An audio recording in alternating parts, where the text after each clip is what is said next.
Students, आज हम second year का चैप्टर नंबर 5 स्टार्ट कर रहे हैं। चैप्टर नंबर 5 जो है वो हैलोजेंस के बारे में। वैसे इसमें हैलोजेंस और नोबल गैसेस दोनों का जिक्र आता है, लेकिन जैसे आपको पता है कि स्मार्ट सिलेबस में सिर्फ हैलोजेंस को इंक्लूड किया है, नोबल गैसेस को एक्सक्लूड कर दिया गया है, तो हम जो है वो हैलोजेंस की बात करेंगे। तो सबसे पहले स्टार्ट करते हैं with the definition of halogens. Halogens क्या होते हैं, आपको इनके बारे में पता है कि पीरियोडिक टेबल का जो 7वां जो ग्रुप है जिसमें फ्लोरीन, क्लोरीन, ब्रोमीन, आयोडीन वगैरह, इन्हें हम हैलोजेंस कहते हैं।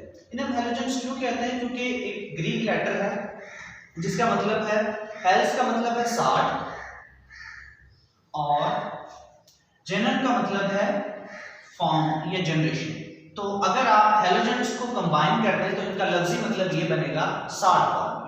हमारे जितने भी हैलोजेंस हैं ये सारे के सारे साल्ट बनाने की सलाहियत रखते हैं, जिसकी वजह से इन्हें हम कहते हैं हैलोजेंस कहते हैं। जैसे आपको पता है कि घरों में इस्तेमाल होने वाला famous salt sodium chloride, chlorine क्या है? हैलोजन है।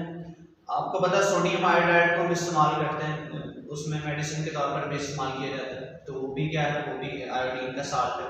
तो ज्यादातर हैलोजेंस जो है ये साल्ट बनाने के लिए इस्तेमाल होते हैं, तो इसलिए जो है इन्हें हम हैलोजेंस कहते हैं क्योंकि इन्हें साल्ट फॉर्म बनाएंगे। इनकी फिजिकल प्रॉपर्टीज को डिस्कस करते हैं। वैसे तो ये सारी की सारी नॉन मेटल्स हैं, लेकिन इनकी अगर आप वो देखें, फिजिकल स्टेट देखें, तो आपको जो है ये लिक्विड स्टेट में भी नजर आएंगे, आपको जो है ये सॉलिड स्टेट में भी नजर आएंगे, आपको जो गैसियस स्टेट में भी नजर आएंगे। डायटोमिक फॉर्म में पाए जाते हैं। इनकी स्टेट जो है वो गैसियस भी है, लिक्विड भी है और सॉलिड भी है। गैसियस स्टेट में फ्लोरीन और क्लोरीन गैसियस स्टेट में पाए जाते हैं, ब्रोमीन जो है आपको लिक्विड स्टेट में मिलेगा, आयोडीन और एस्टाटीन जो है ये आपको सॉलिड स्टेट में मिलेगा। अगर आप इनके कलर्स देखें तो फ्लोरीन और क्लोरीन जैसे आपको पता है गैसियस स्टेट में पाया जाता है, फ्लोरीन का पेल येलो कलर होता है, क्लोरीन का जो है वो ग्रीनिश येलो कलर होता है, ब्रोमीन का जो है रेड ब्राउन लिक्विड होता है ये, और आयोडीन जो है शाइनी ग्रेश ब्लैक सा कलर होता है इसका। और ये जो आयोडीन है इसके बारे में आपने फर्स्ट ईयर में भी पढ़ा है, ये जो आयोडीन है मेटालिक क्लस्टर बनाते हैं। और मेटालिक क्लस्टर क्या होते हैं? जैसे ही इन पर लाइट फॉल होती है, इनके इलेक्ट्रॉन एक्साइटेड स्टेट में जाते हैं और एक्साइटेड स्टेट से जैसे ही वापस आते हैं तो ये कलर्स की फॉर्म में जो है लाइट एमिट करते हैं, जो हमें नजर आती है, तो उसे हम मेटालिक क्लस्टर कहते हैं। तो ये आयोडीन क्या मेटालिक क्लस्टर वाला जो है एक्सरसाइज में शॉर्ट क्वेश्चन के तौर पर आता है, इसे आपने अपने माइंड में रखना है। आगे चलते हैं। ऑर्डर जो है इनकी इरिटेटिंग ऑर्डर होती है और ये जो स्किन को बर्न कर सकते हैं, तो ये इतने ज्यादा नहीं है, हमारे एनवायरनमेंट फ्रेंडली नहीं है। इलेक्ट्रॉनिक कॉन्फ़िगरेशन अगर आप देखें तो इनकी जनरल इलेक्ट्रॉनिक कॉन्फ़िगरेशन में आप देखोगे कि इनके आउटर मोस्ट शेल में 7 इलेक्ट्रॉन होते हैं, और जनरल आपके सामने हमने लिखा हुआ है। फ्लोरीन जो है, फ्लोरीन के लिए आप यहाँ पर 2 2 लगा देंगे, और क्लोरीन आएगा तो यहाँ पर आप 3 3 लगा देंगे। जैसे जैसे वो पीरियड चेंज होता जाएगा ना, सेकंड पीरियड थर्ड पीरियड, वैसे वैसे जो है इनकी इलेक्ट्रॉनिक कॉन्फ़िगरेशन चेंज होती जाएगी। बस आपने n की जगह जो है वो पीरियड नंबर लिख देना, तो इनकी इलेक्ट्रॉनिक कॉन्फ़िगरेशन आपके पास आ जाएगी। आगे चलते हैं इनकी अकरेंस की तरफ। नेचुरली जो है ये किस फॉर्म में मिलते हैं? आपसे पेपर में क्वेश्चन आ सकता है कि write down the 3 natural ores of fluorine. Fluorine जो है वो कौन कौन से 3 नेचुरल ऑर्स की शक्ल में नेचुरली हमें मिलता है, तो आपने उनके फार्मूलाज भी लिखने हैं और आपने उनके नाम भी लिखने हैं। इसी तरह जो है आपसे क्लोरीन के बारे में क्वेश्चन कर देगा ये कि write down the 3 natural ores of chlorine. Chlorine के कोई से 3 नेचुरल ऑर के बारे में बताएं, तो आपने उनके फार्मूलाज भी लिखने हैं, नाम भी लिखने हैं, ठीक है। तो ऐसे शॉर्ट क्वेश्चन के तौर पर रेफरेंस से पूछ सकते हैं आपसे।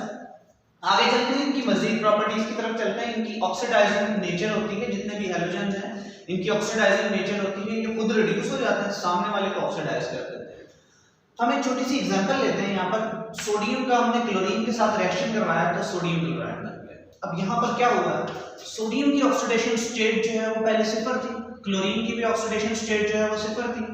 0 से +1 में आ गया तो इसका मतलब है सोडियम की ऑक्सीडेशन हो गई है, और क्लोरीन 0 से -1 में चला गया तो इसका क्या मतलब है कि क्लोरीन की क्या हो गई है? क्लोरीन की रिडक्शन हो गई है। तो ऑक्सीडेशन नंबर की वजह से आप पता कर सकते हैं कि किसकी ऑक्सीडेशन हो रही है और किसकी रिडक्शन हो रही है।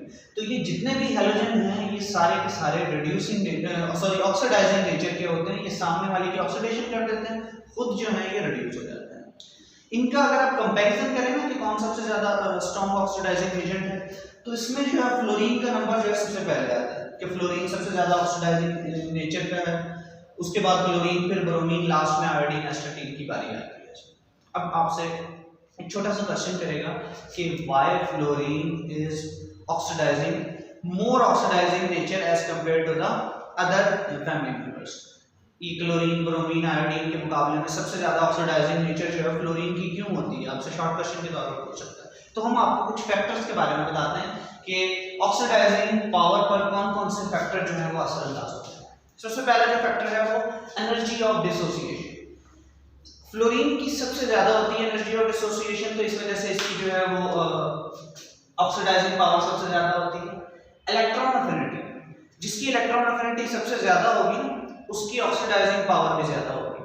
तो फ्लोरीन की सबसे ज्यादा इलेक्ट्रॉन अफिनिटी होती है, तो जिसकी वजह से इसकी ऑक्सीडाइजिंग पावर भी ज्यादा होती है। हाइड्रेशन एनर्जी, हाइड्रेशन एनर्जी के बारे में आपने पढ़ा होगा, हाइड्रेशन एनर्जी के फैक्टर्स भी पढ़े हैं आपने चैप्टर नंबर 1 में। तो उसमें ये बताता है कि hydration energy is directly proportional to the charge and inversely proportional to the size. इसमें जिसका साइज सबसे स्मॉल होगा उसकी हाइड्रेशन एनर्जी ज्यादा होगी, और जिस पर चार्ज ज्यादा होगा उसकी हाइड्रेशन एनर्जी ज्यादा होगी। तो इनमें हाइड्रेशन एनर्जी जो है वो फ्लोरीन की ज्यादा होती है, क्योंकि फ्लोरीन का साइज सबसे स्मॉल होता है सब हैलोजन फैमिली के मुकाबले में, और इस पर चार्ज है वो भी सबसे ज्यादा होता है, जिसकी वजह से हाइड्रेशन एनर्जी ज्यादा होगी, और हाइड्रेशन एनर्जी ज्यादा होगी तो ऑक्सीडाइजिंग पावर भी ज्यादा होगी। लास्ट फैक्टर है वो है हीट ऑफ वेपराइजेशन। जिस एलिमेंट की हीट ऑफ वेपराइजेशन कम होगी ना उसकी ऑक्सीडाइजिंग पावर ज्यादा होगी। तो इनमें जैसे मैंने आपको बताया कि फ्लोरीन और क्लोरीन तो गैसियस स्टेट में पाए जाते हैं, तो इनकी हीट ऑफ वेपराइजेशन वैसे ही बड़ी कम होती है। नेगेटिव में इनके जो है बॉइलिंग पॉइंट्स होते हैं। आगे हम बात करते हैं कंपाउंड्स ऑफ हैलोजेंस की बात करते हैं। हैलोजेंस के जो है हम 3 कंपाउंड्स का जो है बड़ी डिटेल के साथ आगे चलकर जिक्र करेंगे। हम इनके हाइड्राइड्स का जिक्र करेंगे। हाइड्राइड्स क्या होते हैं? Binary compound of hydrogen are called hydrides. और अगर आप हैलोजेंस के हाइड्राइड्स की बात कर रहे हैं तो हैलोजेंस के जितने भी बाइनरी कंपाउंड्स हैं उन्हें हम क्या कहेंगे? हाइड्राइड्स ऑफ हैलोजेंस कहेंगे। एग्जांपल आपके सामने लिखी हुई है HCl, HF, HBr, HI, ये सारे के सारे जो हैं वो हाइड्राइड्स हैं हैलोजेंस के। ऑक्साइड्स क्या होते हैं? Binary compounds of oxygen with halogens are called oxides of halogens. Oxygen के जितने भी कंपाउंड्स हैं, अब ये सारे के सारे जो है ना हैलोजेंस, ये सारे के सारे ऑक्साइड्स बनाते हैं। फ्लोरीन के अपने ऑक्साइड्स हैं, क्लोरीन के अपने ऑक्साइड्स हैं, आयोडीन के अपने ऑक्साइड्स हैं, ब्रोमीन के अपने ऑक्साइड्स हैं। तो ये सारे के सारे जो है ऑक्साइड्स बनाते हैं। हम इनके बड़ी डिटेल के साथ बात करेंगे।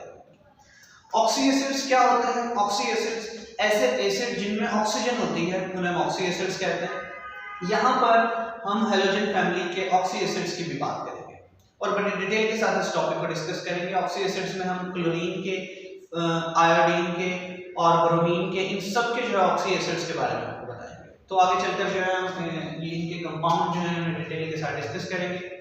आज का ये हमारा टॉपिक था। नेक्स्ट हम स्टार्ट करेंगे हाइड्राइड्स ऑफ हैलोजेंस।